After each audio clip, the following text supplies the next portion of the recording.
The White Witch Podcast with me, Carly. Hope you are all well, witches. On today's episode, we're going to be talking all about the Benevento witches and the magical properties of the walnut tree. But to kick things off today, our book review is Belladonna by Adalyn Grace.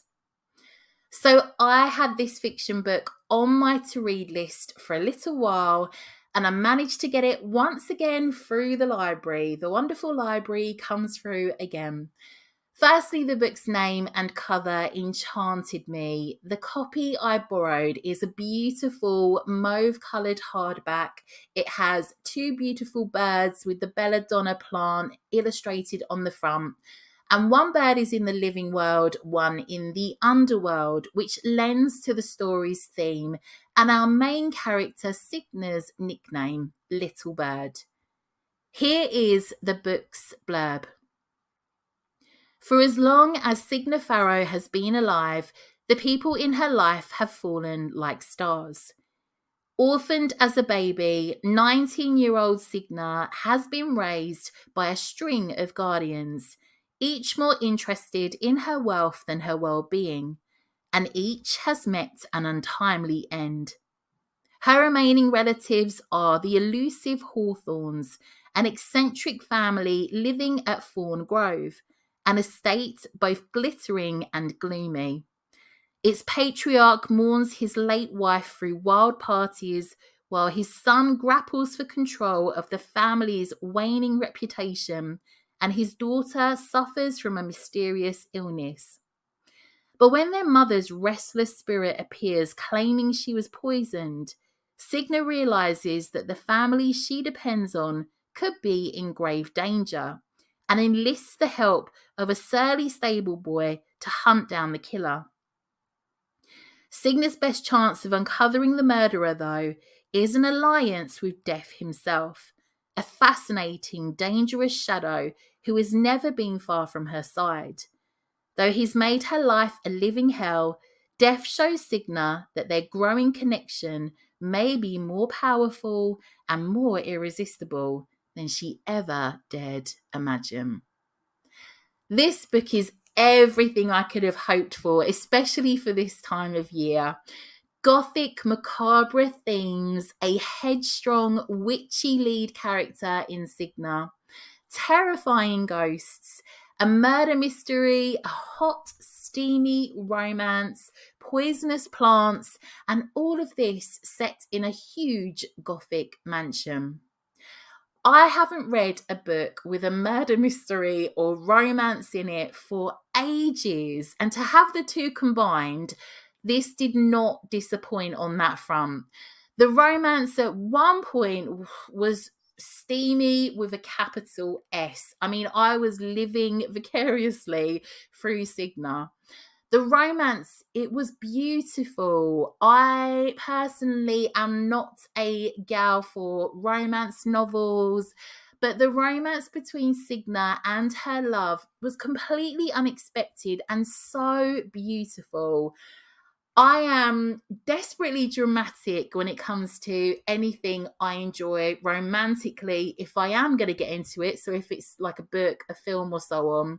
And in an age of Tinder, I am still holding out for Bram Stoker's Dracula level chat up lines like, I have crossed oceans of time to find you, not things like, what are you up to, and so on. Only because I feel I can match that sort of energy. I'm like really certain about this, but I don't think I'm for this century when it comes to dating, I swear. Anyway, if they're not like Gomez Adams, I will just remain a spinster for the rest of my life, and I'm cool with it. I really, really am, honestly. Anyway, I adored reading the exchanges between Death and Sigma. I loved the concept of Death as a person. Some of the quotes in relation to Death were truly beautiful. And if Death is a person, I would really like to think he is just like the character in this book. The only criticism I have of this book is I felt the plot with the murder got a little bit patchy. It didn't necessarily work in my mind very well, but I was already satisfied with the other elements of the story, so I didn't mind so much. There are lots of things happening in the book, however, it's not overwhelming. It keeps you hooked and you are able to keep up easily. A perfect, cozy autumn read. I will definitely be checking out the follow-up book to Belladonna. Join me after the break to hear all about the Benevento witches and the magic of the walnut tree.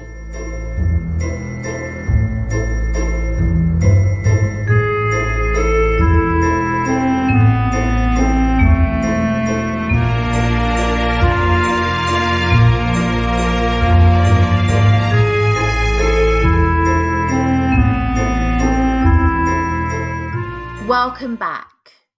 The town of Benevento in southern Italy has for centuries held association with witches. A specific type of witch they refer to as la genera.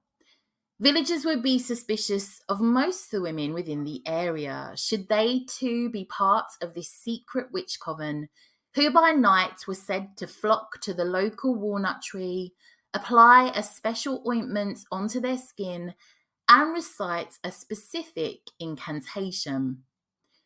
Once they had spoken this incantation and applied the ointment, they would shapeshift into invisible spirits.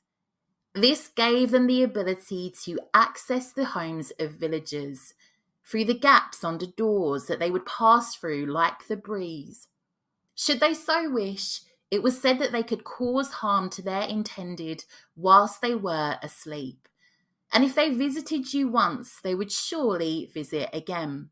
For a single visit from La Genera was never enough for them. So the villagers would sprinkle salt at their front doors to ward them off.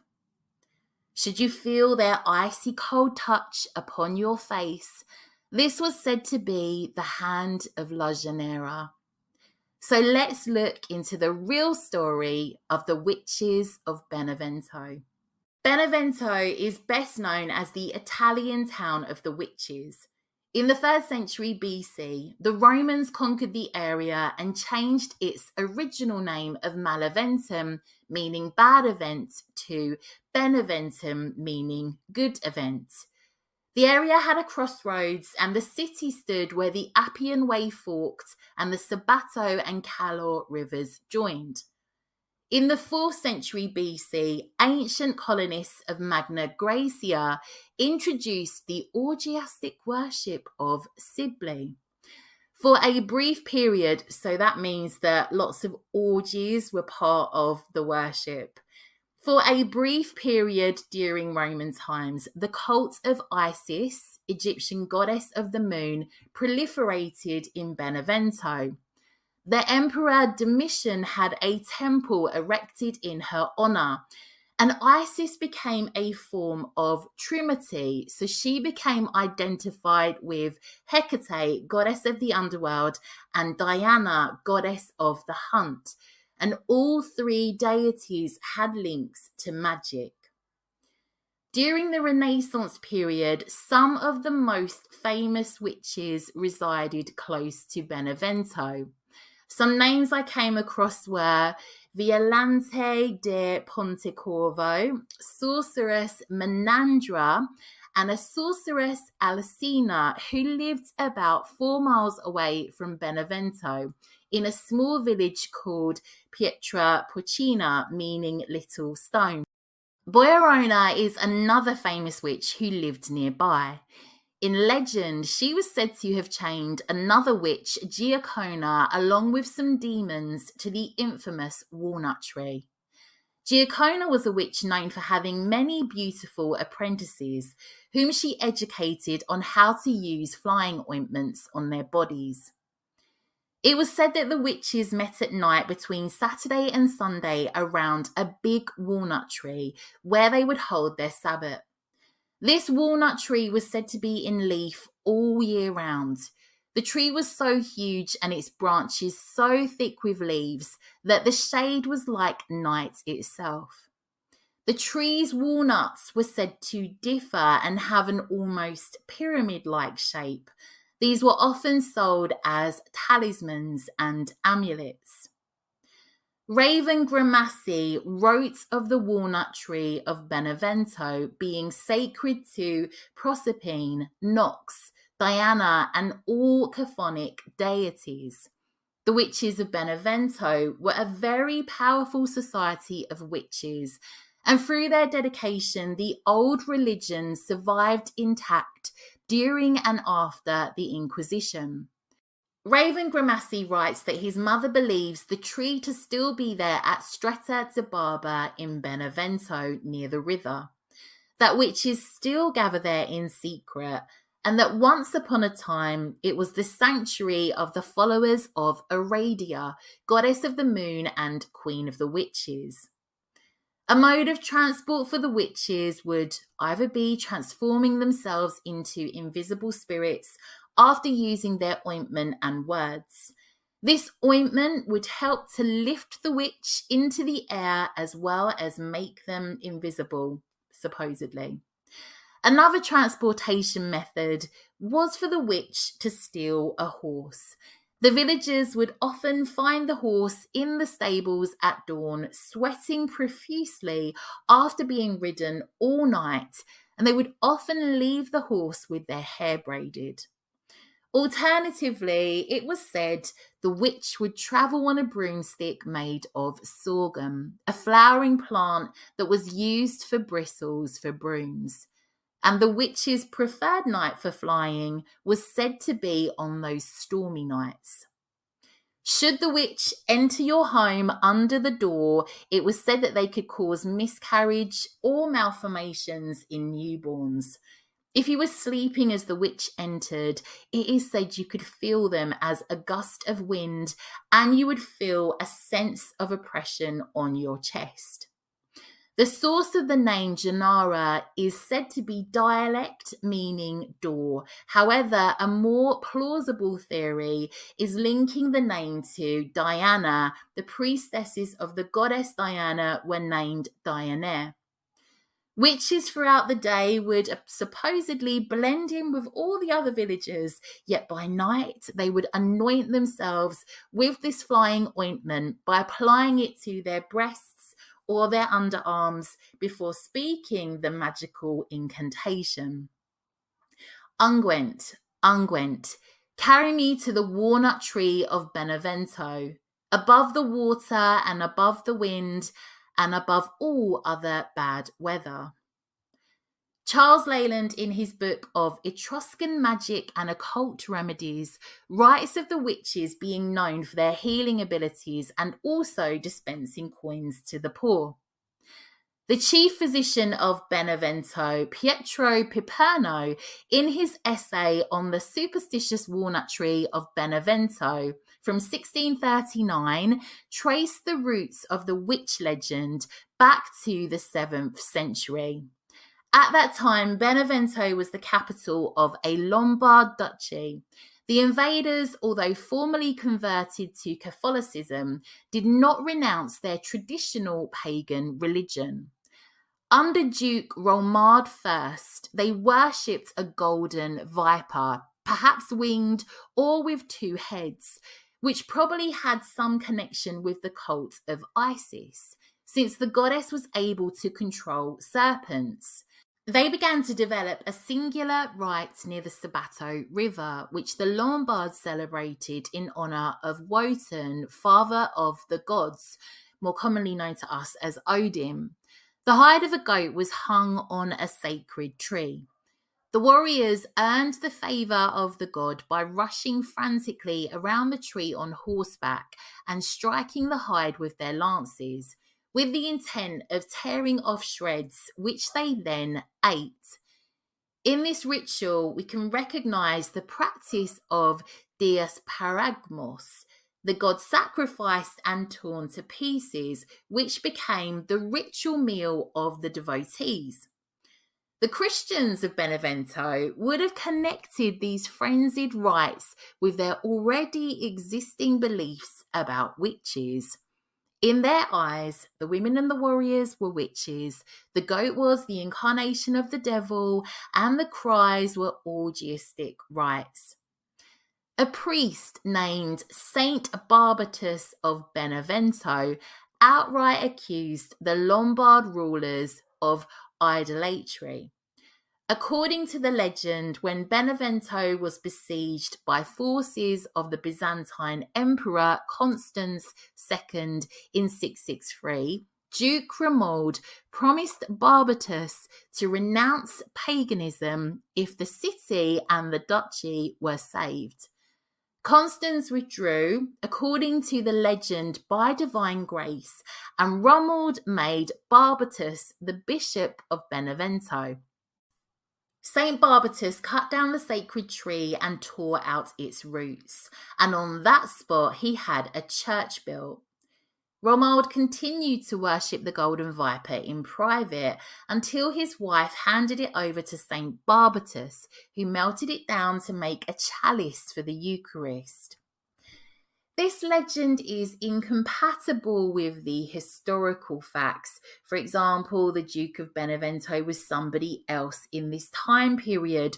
Romuald would not succeed his predecessor until a bit later on. Nevertheless, I think we're more interested in the witches, or at least I certainly am. The meetings under the walnut tree, one of the main features of the witch legend, therefore very probably came from these Lombard customs.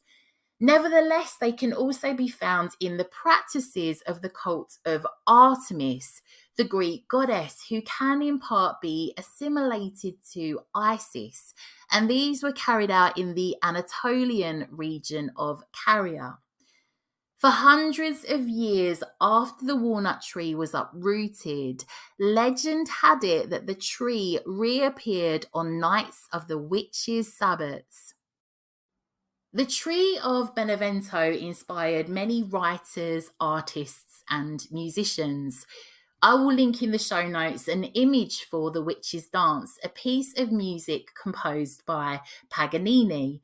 In the image, you can see witches dancing around a walnut tree, and one of the folk names for the walnut tree is the Devil's Tree, which kind of ties in with this particular story in regards to Paganini. I've always loved stories about musicians because music is really important to me. I come from a very musical household. My mum brought us up on the early albums of The Prodigy, Bob Marley. My dad brought us up on like blues, Mozart. Anyway, also my brother is a music producer, sound engineer, DJ. He actually created the theme tune for the podcast, which is called White Moon Garden. It was already a song that he had released, and I cheekily asked him if I could use it for the show. It just felt so poignant. So I'll link in the show notes. If you ever want to listen to this piece of music, which is the theme tune for the podcast, a lady emailed me recently to ask what the song was. So that's who it's by anyway. But I'll put it in the show notes. Anyway, I'm going to stop waffling. So when I was a kid, we used to like watch the film Amadeus. I think my mum and dad like fast forwarded over any unsuitable bits, but it really stuck with me, that story of how Mozart was so successful, so talented, had all those riches, then went to a pauper's grave. Just so tragic, but fascinating. Such a genius. Also, the story of Robert Johnson, who was, of course, said to have sold his soul to the devil to become one of the most famous blues performers. So, of course, when I heard this tale of Paganini, I really felt compelled to retell it. Paganini was a talented violinist and composer. a striking man with hollow cheeks, pale skin, and thin lips. He was very tall and thin and often dressed in black. Sounds just like my dating type. He also had very long, thin fingers, and without the restriction of performing with sheet music, he flailed about on stage, earning him the nickname Rubber Man. It's now believed that Paganini's unusual finger length, which allowed him to play 3 octaves in one hand span, was due to Marfan syndrome, a genetic disorder. Equally, his ability to play at incredible speed could be attributed to Ehlers-Danlos syndrome, a disorder which causes increased flexibility and a lack of coordination. So the violin was also regarded by some as the devil's instrument. So all in all, it's not surprising that rumours about a deal with the devil started circulating. Some even thought Paganini could be the devil himself. Some believed his mother had sold his soul to the devil so he could become a great violinist. Other rumours were that he had murdered a woman, entrapping her soul in his violin and stringing his magical instruments using strings made from her intestines. His talent was regarded as being beyond the earthly realm. One of the first rumours came out following a concert in Vienna, where an audience member said they thought they had seen the devil helping Paganini play. People soon began claiming to have seen doppelgangers of Paganini with horns and hooves. I guess it's like that little clip of Beyonce, and everybody says that when she's dancing, it looks like she shifts into like a demon. Look it up anyway, but it was even said that the devil once made lightning strike at the end of Paganini's bow during a performance. So on the sad side, Paganini was sickly for much of his later life. He contracted syphilis in 1822, which was treated with mercury, leading to further health problems. In 1834, he caught tuberculosis and recovered shortly after, but later that year, he found himself getting weaker and he decided to retire from public performance, aged at 54, and he spent his last years teaching the violin. Paganini died of larynx cancer on 27th of May, 1840 in Nice, France. Before his death, he turned away a priest offering him last rites, the final prayers Catholics receive at the end of their lives. Paganini said he turned the priest away because he thought he wasn't going to die, but those who believed he was in league with the devil didn't buy this explanation. A week later, Paganini died without receiving the last rites, and his local church refused to bury his body on consecrated ground. Over the next 4 years, his corpse would be transported on an extraordinary tour of Europe. His embalmed body was left on his deathbed in Nice for 2 months before it was transferred to the cellar of the house, where it remained for over a year. After his local church refused to bury him, his body was later taken to an abandoned leper house before being moved to a cement vat in an olive oil factory and later to a private house near Nice. Almost 4 years after his death, Pope Gregory XVI allowed the violinist's body to be transported to Genoa, and he was finally laid to rest in La Villetta Cemetery in Parma, Italy, some 200 kilometers from his birthplace in Genoa. So I thought we could have a look at the walnut, some of its magical association, and it has many links to witches. Its Latin name is Juglans regia, and some of its folk names are the nut of Jupiter, food of the gods, foreign nut, and tree of the devil. Its element is fire. It has a masculine energy. It is linked to Jupiter and the sun, linked to zodiac signs Leo, Gemini, and Virgo. Deities that it is linked to are Juno, Jupiter, Zeus, Aphrodite, Astarte, Thor, Artemis, Persephone, and Pomona. Its magical themes are resilience, fertility, abundance, protection, discernment, wisdom, knowledge, prosperity, marriage, love, money, change, healing, inspiration, intentions, wealth, health, healing, and mother goddess alignment. When the gods walked upon the earth, they were said to live on walnuts. They were given the name food of the gods and associated with many deities, said to be the oldest tree food dating back to around 7000 BC. Alexander the Great is credited with introducing the walnut to ancient Greece. Romans then brought it to Europe and North Africa. China then discovered the walnut via the Silk Road, and English colonists were said to have brought it to the Americas in the 1600s. Its Old English name is walnuto, meaning foreign nut or nut of the Roman lands. We'll never know if that's the correct pronunciation because I can't find it anywhere on the internet, but we'll go with that. The walnut predominantly links to Jupiter. The walnut's Latin name is Juglans regia. So Juglans comes from Jovis glans, which translates as nut of Jupiter, and regia means regal.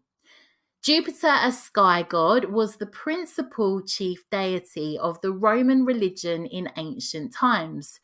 The Romans considered Jupiter the equivalent of the Greek god Zeus, both being sky gods.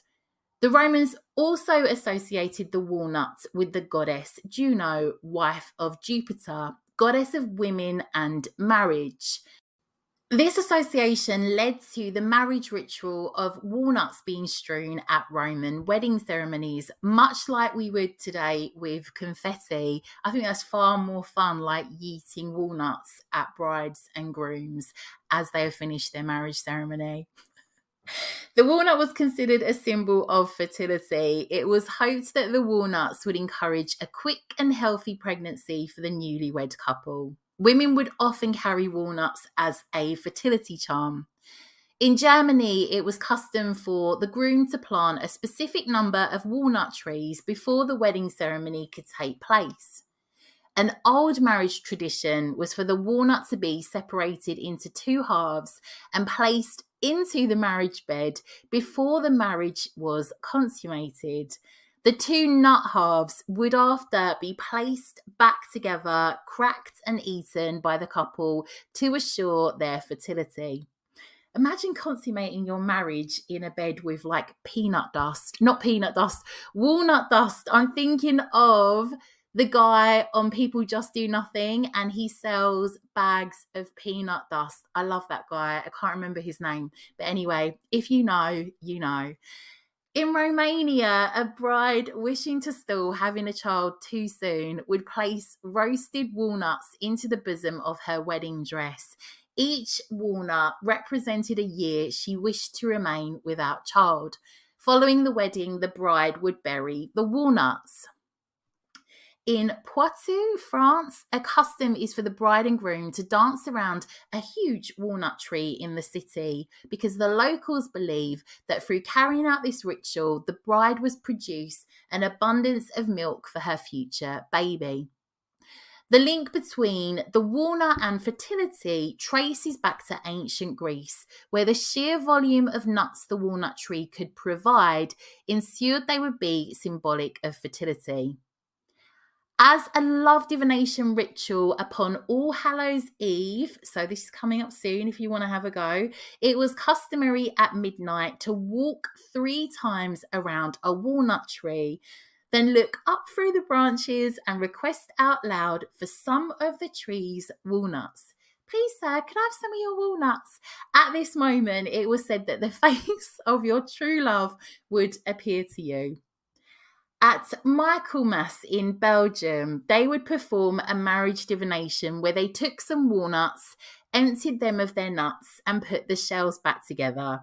These would be added to the same amount of whole nuts. A girl would be blindfolded and select a nut. Should she pick a full nut, she would be blessed by St. Michael with an approaching happy marriage.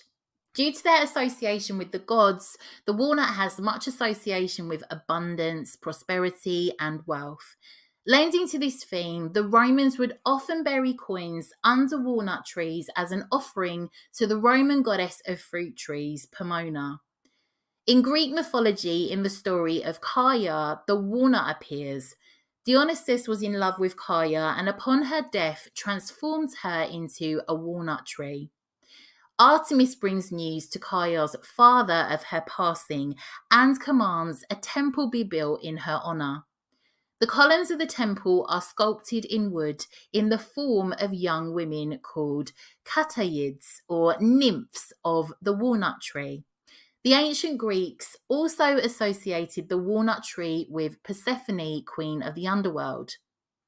The walnut tree was associated with sorrow and misfortune for those who did not use discernment to determine what is of benefit and what isn't.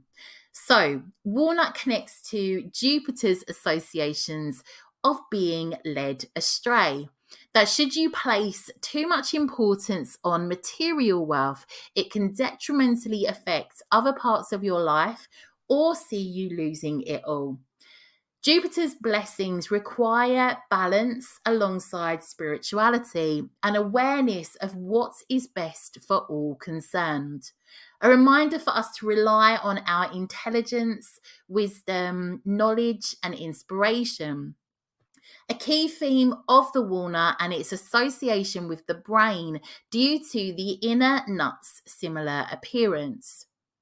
So as we know, the walnut tree holds much association with witches, but not just in Italy. An old superstition being that if a walnut drops into the lap or is placed under the chair of a suspected seated witch, she would be unable to rise from the chair for the duration of the walnut remaining there and would of course give away that she is a witch. In Germany, the black walnut tree was considered particularly sinister. Belief was that witches would gather underneath them when the weather was foul. Walnuts were considered lucky when it came to love and abundance charms, however, but the walnut tree throughout Europe overall generally was considered cursed. In Italy, it was said that on Midsummer's Eve, witches would sleep under the walnut tree whilst demons danced in the tree's branches.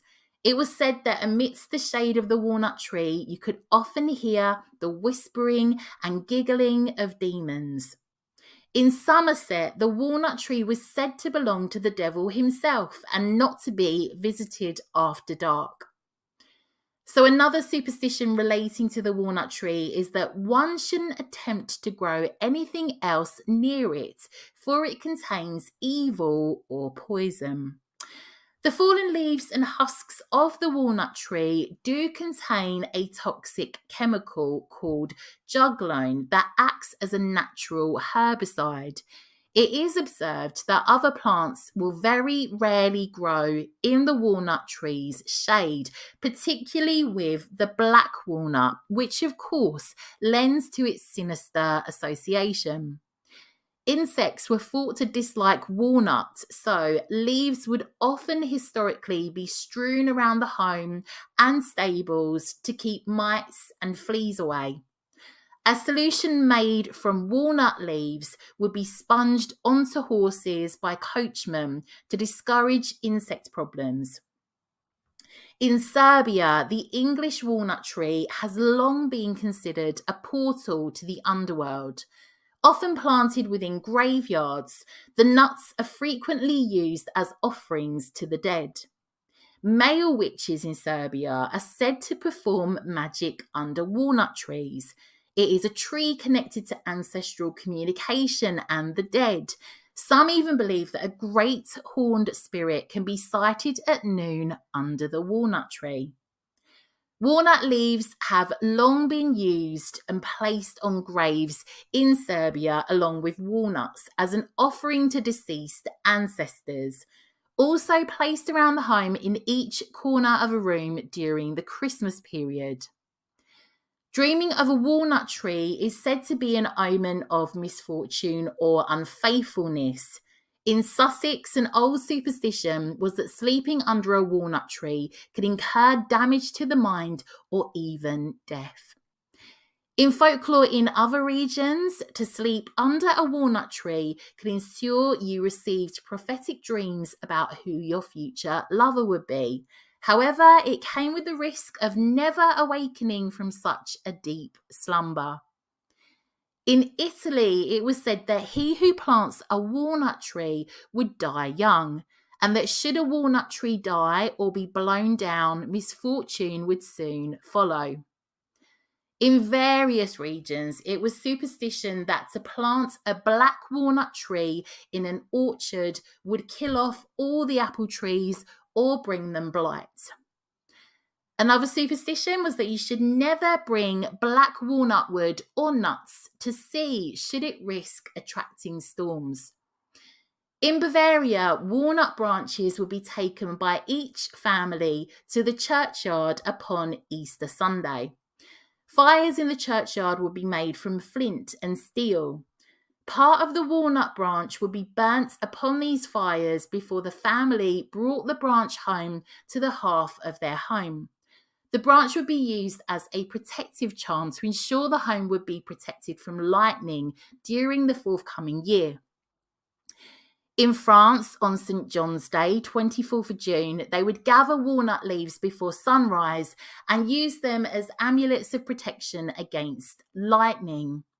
It was also custom in certain areas of France to jump thrice around the midsummer fire with a walnut branch before taking the charmed branch home to use for protection. In Italy, you could carry a walnut split into 3 segments as an amulet against the evil eye, witchcraft, lightning, and fever. In various locations, to give someone a bag of walnuts meant all their wishes would come true across their lifetime. In the Encyclopedia of Superstitions, published in 1949, it documents walnut trees traditionally being beaten with a long stick once the harvest was complete. It was believed this would encourage a larger harvest for the year following. Should the walnut tree be beaten too hard, the walnut would stop producing nuts and the people would starve. This was considered a warning against greed, another nod to the walnut tree's message that obsessing over wealth and the pursuit of abundance can lead to ruin. Symbolically, the walnut tree links to spiritual endurance and the ability to overcome obstacles and weather hardships. This is mainly linked to the black walnut tree, which is a pioneer species, meaning they are the first to grow before other plants and trees following flooding or fire damage to an ecosystem. Should the walnut or walnut tree keep showing up for you, it signifies you need to make a big change in your life, relationship, or career that you have been avoiding. This requires you to take steps necessary to grow into the person you are destined to be. Walnut shells symbolize good things come from energy and determination. When the walnut shell is cracked open, we are rewarded with the nutritious nuts inside, a reminder that during life's challenges, our perseverance and pursuit of growth are met with rewards. Spiritually, the walnut shell is said to represent us being able to protect ourselves whilst we gather the strength to develop, to break free of the past through coming out of our shell. In times of adversity, work with the energy of the walnut, especially if you require support in making important decisions. The nut connects to hidden strength or riches within us to yet be found. Tap into what they may be to make the necessary changes within your life. The walnut's theme of discernment and wisdom, with the nut representative of the human brain, is a reminder to focus on emotional and spiritual development over power or financial gain. The walnut has long been used to symbolize the importance of wisdom and discernment throughout many religious traditions across the centuries. In Christianity, discernment is valued as a means to develop awareness and understanding prior to taking action.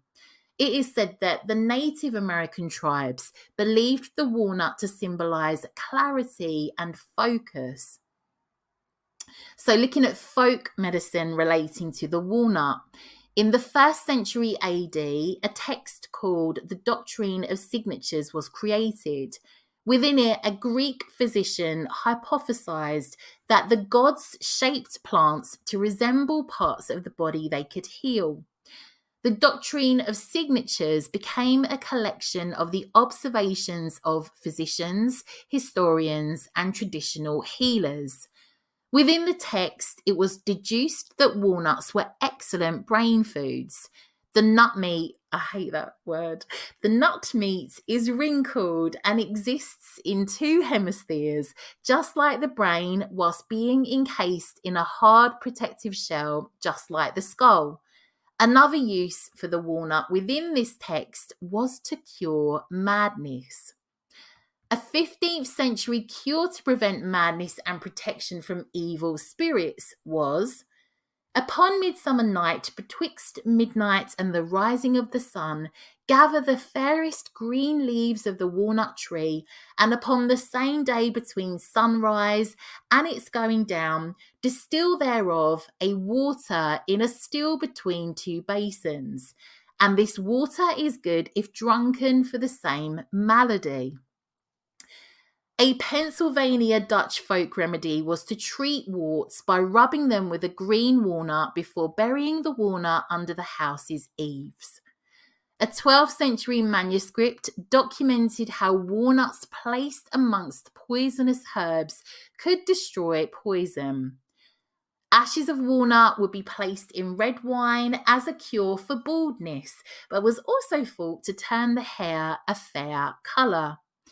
The juice of an unripened walnut would be mixed alongside honey, onion, and salt in an old recipe to treat mad dog or venomous bites. The astringent leaves of the walnut tree were somehow used historically to treat earache.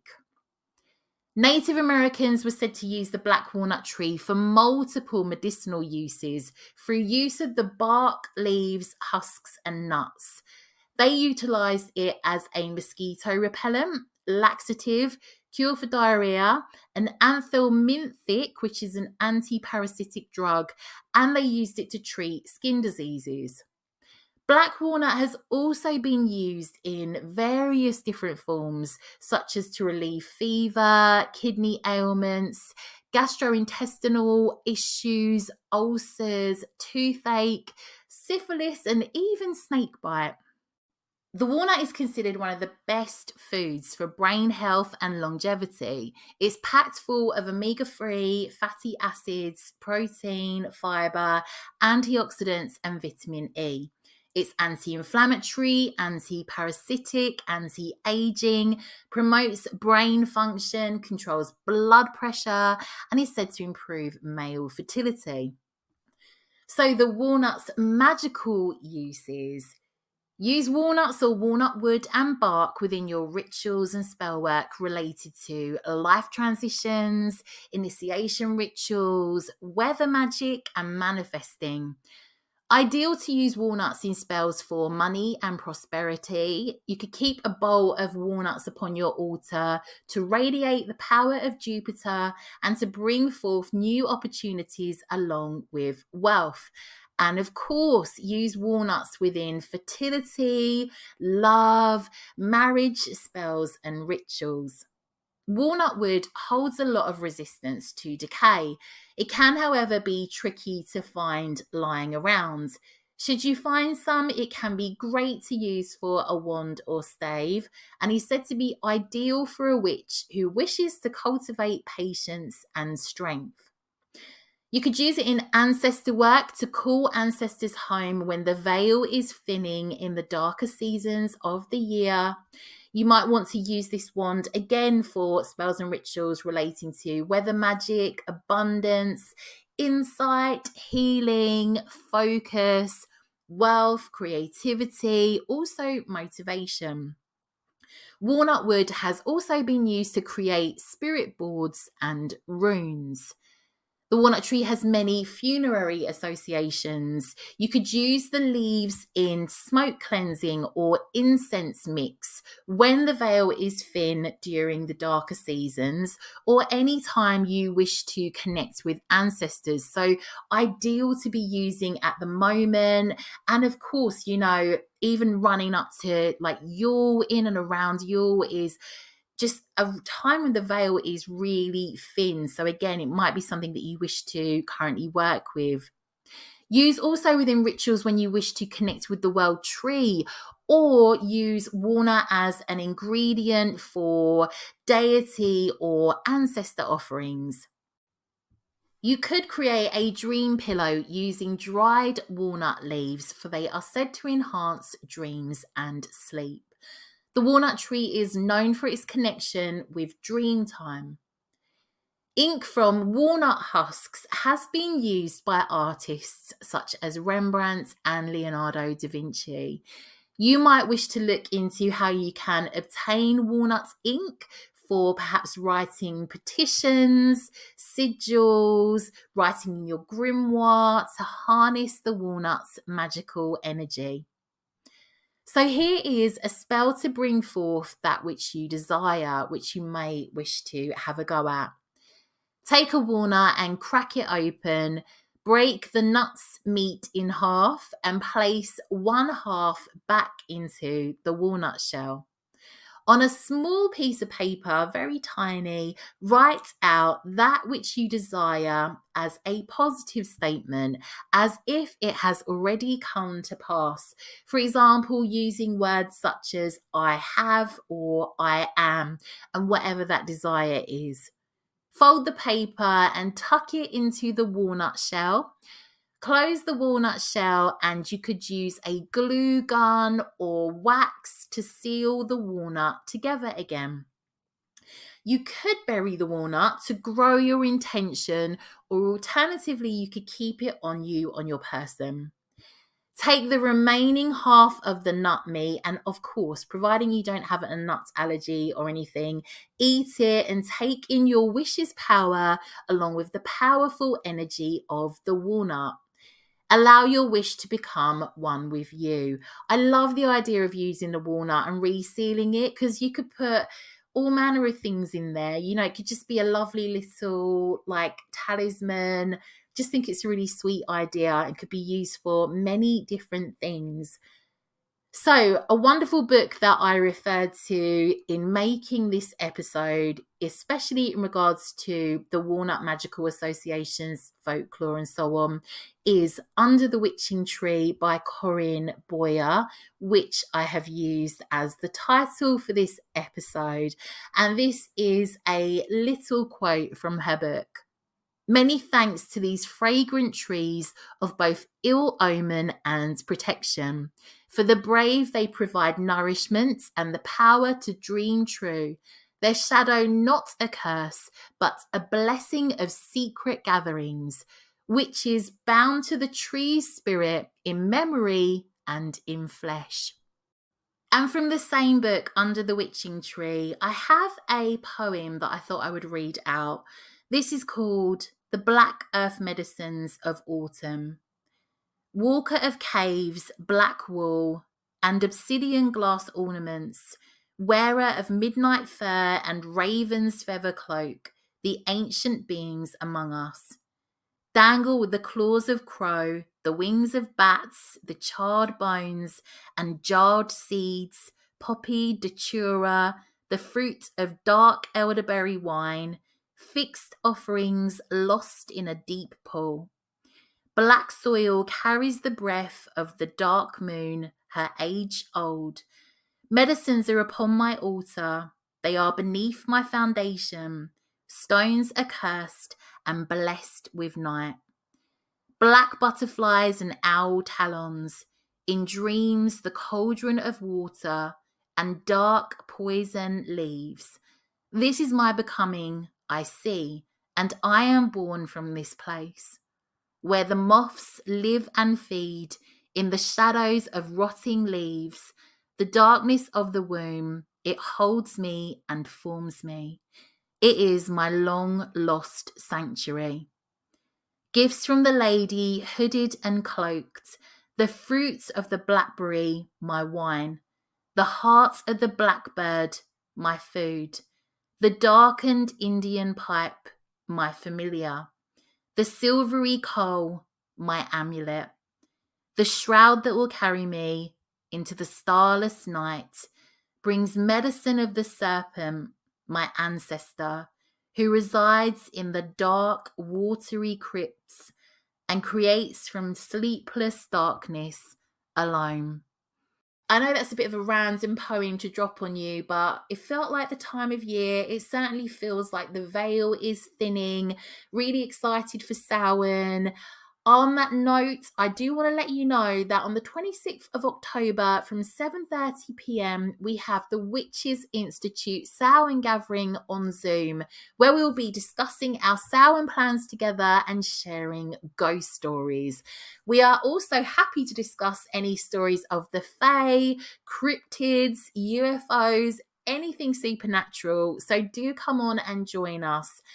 If you would like to join the Witches Institute, click on the link within the show notes. It's just £6 per month. You will have access to our witchy monthly gatherings, access to our witchy book club if you wish to read along with us for the month. Our book for October is The Very Secret Society of Irregular Witches, written by Sangu Mandana, a very autumnal book. We also have a monthly Patreon podcast episode, meditations, grimoire pages for episodes of the White Witch podcast, a folklore retelling, hedge witch studies looking at either a plant, tree, crystal, or power animal. And on top of that, you have access to our very active, friendly witchy community on Discord. And you can, of course, cancel at any time at the click of a button. Thank you for joining me today, and as ever for listening to the show. I appreciate all of your support. Sending you lots and lots of witchy love.